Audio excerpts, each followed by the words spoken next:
l'invité de la matinale. KTO Radio. On commémore en ce 8 mai la victoire des Alliés sur l'Allemagne nazie et la fin de la Seconde Guerre mondiale en Europe. Alors que l'Europe a traversé une relative période d'accalmie, l'invasion de l'Ukraine par la Russie en 2022 nous a rappelé que cet équilibre restait fragile. Comment les conflits d'hier peuvent-ils nous aider à préparer ou à éviter les guerres de demain? Général Benoît Durieux, bonjour. Bonjour. Vous êtes notre invité ce matin. Merci d'être avec nous. Je vous présente aux auditeurs. Vous avez servi presque 40 ans dans l'armée française, l'armée de terre, sur différents théâtres d'opérations, comme en Yougoslavie ou encore en Afghanistan. Vous avez présidé l'académie de défense de l'école militaire et notamment également été conseiller militaire auprès de 2 premiers ministres, Jean Castex et Édouard Philippe, c'est ça?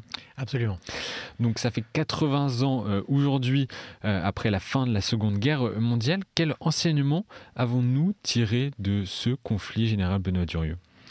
Je pense que l'enseignement majeur qu'il faut tirer de cet anniversaire et de ce conflit, c'est que la guerre reste une possibilité, qu'elle n'a pas disparu de l'histoire. Alors évidemment, l'Ukraine nous le rappelle, mais je crois que c'est toujours quelque chose qu'il est difficile d'entendre.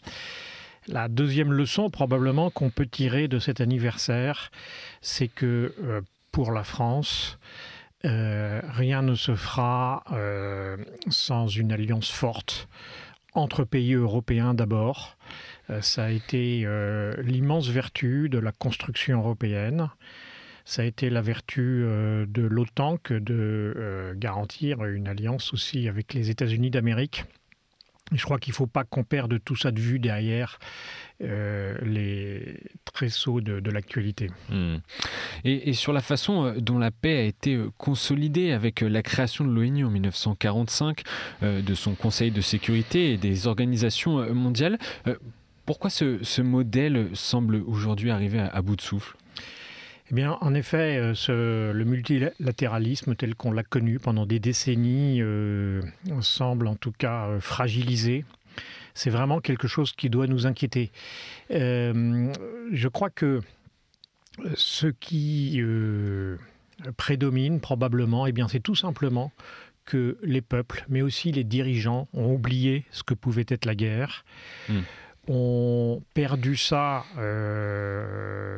dans leurs souvenirs et qu'aujourd'hui, au fond, on assiste à une renaissance d'une forme de nationalisme, qu'il s'agisse, qui l'eût cru, des États-Unis d'Amérique à travers le mouvement MAGA, qu'il s'agisse de la Grande-Bretagne à travers le Brexit, qu'il s'agisse évidemment aussi de pays qui sont beaucoup moins proches de nous et beaucoup plus agressifs comme la Russie.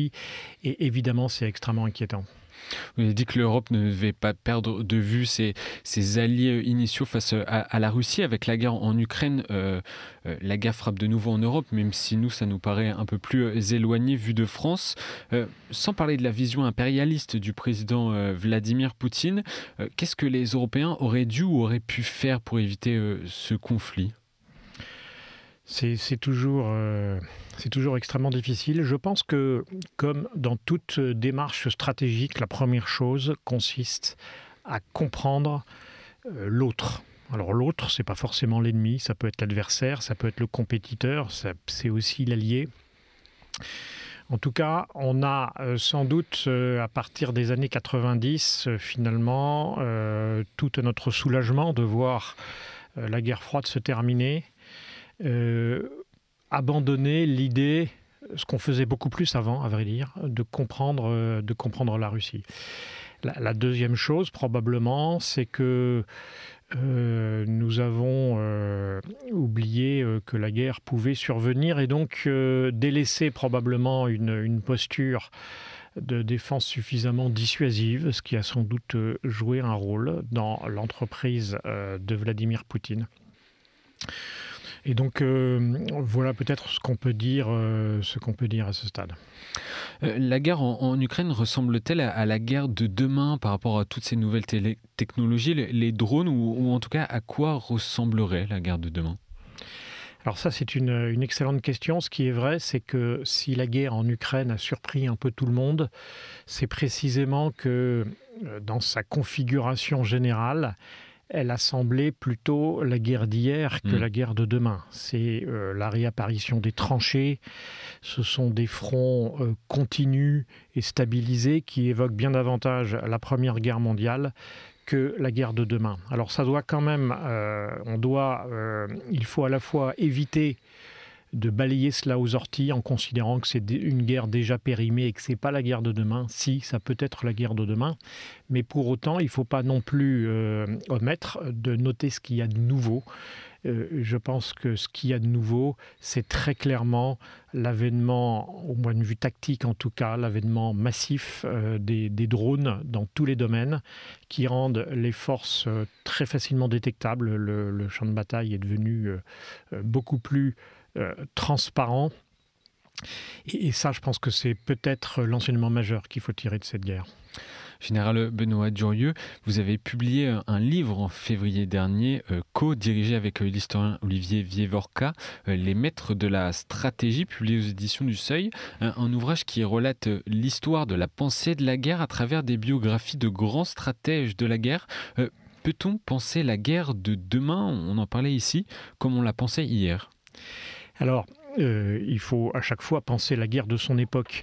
Mais pour penser la guerre de son époque, pour voir ce qui est nouveau, il faut regarder ce qui ne change pas. C'est la première raison pour laquelle il faut s'intéresser à ceux qui ont pensé la guerre avant nous.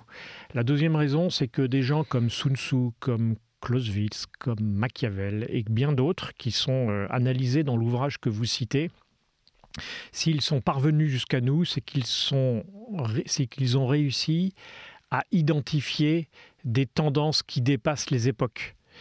Et donc, dans ce que nous dit aujourd'hui Sun Tzu, dans ce que nous dit Clausewitz, dans ce que nous dit Machiavel, dans ce que nous dit l'amiral Mahan, le général Beaufre et bien d'autres, eh bien, il y a des choses extrêmement utiles pour penser à la guerre de demain. Tous sont actuels encore aujourd'hui si on les relit ? Alors, il y en a dont les théories ont été un peu démenties par les faits, mais là aussi, c'est utile de les regarder, de les lire, parce qu'ils ont eu de l'influence. Et donc, c'est extrêmement intéressant de les analyser pour savoir quelle influence ils ont eue, qui ils influencent aujourd'hui, d'une part.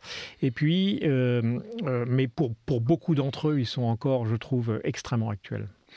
Et si on a un qui devait un peu plus ressortir encore par rapport à ce que l'on vit aujourd'hui, en tout cas, il pourrait davantage parler par rapport à ces conflits ?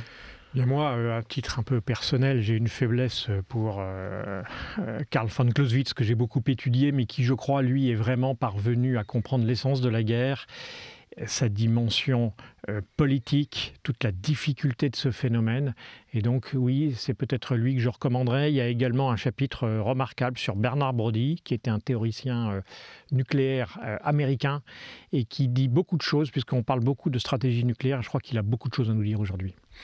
Et vous nous disiez que la France, en tout cas ce qu'on n'avait peut-être pas fait en Europe par rapport à la Russie, c'était de comprendre l'autre, qu'on avait oublié de comprendre l'autre. C'est un des points essentiels dans la stratégie aujourd'hui, oui. En tout cas la façon de penser la guerre. La stratégie, ça consiste à agir en dépit, voire contre la volonté de l'autre. Ça se joue à deux. Et donc, très souvent, les grandes erreurs stratégiques proviennent d'un point assez simple, c'est qu'on s'est beaucoup regardé, mais on a oublié de regarder et de comprendre l'autre, de comprendre pourquoi il se battait, d'abord, c'est le premier point. Et ensuite, comment, en fonction de ça, il va se battre. Et ça, je crois que c'est absolument essentiel. L'Europe prévoit, on l'a entendu en mars dernier, 900 milliards d'euros d'investissement d'ici 4 à 5 ans dans son réarmement. Comment le militaire que vous êtes, le chrétien que vous êtes également, voit cela, alors que la politique du Saint-Siège depuis la Première Guerre mondiale a toujours été d'insister au niveau international pour qu'il y ait un désarmement général et contrôlé ? Oui, c'est vrai, c'est toujours une question qu'il faut se poser. Alors je crois que quand on voit l'état actuel des armées européennes, on est encore très loin, à vrai dire, du surarmement. C'est le premier point. Le deuxième point, c'est que l'armement, contrairement à ce qu'on dit parfois, n'implique pas la guerre. Ce qui est très important, encore une fois, c'est la stratégie, c'est-à-dire un armement. Pourquoi faire, dans quelles circonstances, et pour dissuader certainement plutôt que pour l'utiliser. Et je crois que le chrétien, et notamment le catholique, qui professe une religion incarné ne doit pas vivre dans les éthers irénistes d'un monde qui, à mon avis, malheureusement est illusoire, mais au contraire se confronter en permanence avec la réalité, se plonger dedans et l'affronter. Donc c'est grâce au réarmement que l'on prépare la paix ? En tout cas, c'est en regardant le monde tel qu'il est, en étant lucide. Et donc, préparer la paix, Saint Augustin disait que la paix, c'est la concorde ordonnée. Eh bien, si on veut que la concorde entre les peuples en particulier soit ordonnée, il faut que les peuples sachent ce qu'ils souhaitent et que cet ordonnancement soit solide.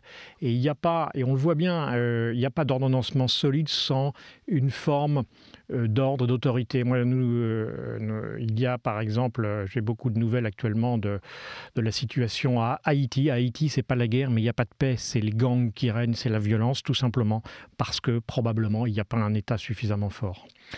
Le dialogue jusqu'au bout, y compris avec des chefs de guerre, a été un des axes majeurs du pontificat du pape François. Œuvrer pour la paix et favoriser le dialogue, notamment entre les religions. Quel est votre regard sur ce point du pontificat de François ? Oui, je pense que c'est absolument essentiel. Ça revient un peu à ce que je te disais. Il faut comprendre l'autre, il faut dialoguer. Et dialoguer, être en empathie. L'empathie, ça ne veut pas dire céder sur les points qui peuvent paraître essentiels. Mais alors je pense que le pape François, de ce point de vue-là, a prolongé l'action de beaucoup de ses prédécesseurs. Mais je crois que l'Église catholique a beaucoup à dire, effectivement, parce que c'est une Église universelle, sur cette nécessité du dialogue, en particulier interreligieux, mais pas seulement. Et qu'attendez-vous du prochain pape sur le plan diplomatique et des relations internationales ? Bien, peut-être que le futur pontificat, le futur pape, peut être en réalité bien placé pour essayer de ramener des gens à la table du dialogue, à la table des négociations, parce que finalement, il n'y a qu'à voir l'émotion, le retentissement qu'a eu le décès du pape François pour montrer que l'Église est encore attendue et qu'elle est encore écoutée. Et donc, il faut saisir cette occasion et je crois qu'il peut jouer un grand rôle dans ce domaine. Merci, Général Benoît Durieux, d'avoir été avec nous en studio ce matin. Je redonne votre ouvrage collectif sorti en février dernier, Les Maîtres de la stratégie, publié aux éditions du Seuil et donc co-dirigé avec l'historien Olivier Vievorka. Bonne journée à vous. Merci beaucoup.